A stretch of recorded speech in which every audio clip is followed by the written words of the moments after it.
In Iran this morning, the country announcing it has successfully taken the next step toward the production of nuclear weapons. That news comes on the 31st anniversary of the revolution that overthrew the U.S.-backed government of Iran. CBS News correspondent Elizabeth Palmer is in London for us this morning with more. Elizabeth, good morning. Good morning. Now, this was always going to be the day of a huge showdown between the government supporters and the opposition supporters. Opposition supporters have been calling their people into the streets in a massive show, and the government has been warning them to stay home or to face harsh measures.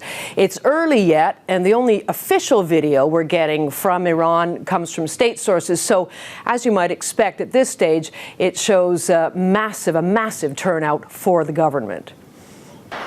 Hundreds of thousands, perhaps more than 1 million people, many of them bussed in by the state, gathered in downtown Tehran to hear President Mahmoud Ahmadinejad speak.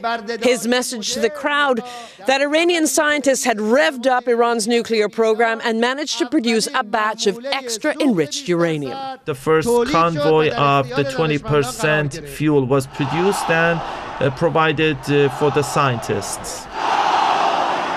For the crowd, it was thrilling news. For the U.S. and the West, it's bound to be deeply worrying. But while this official rally filled the streets around Freedom Square, opposition websites were showing cell phone video of crowds of young people apparently heading to the anti-government demonstration. Twitter and opposition websites are now reporting the authorities have attacked the anti-government demonstrators with tear gas, clubs, and even live ammunition. Now, in the past, we know that those opposition videos are coming out over the internet and from cell phones, and reports from Tehran say that the authorities are squeezing all those electronic channels to the maximum.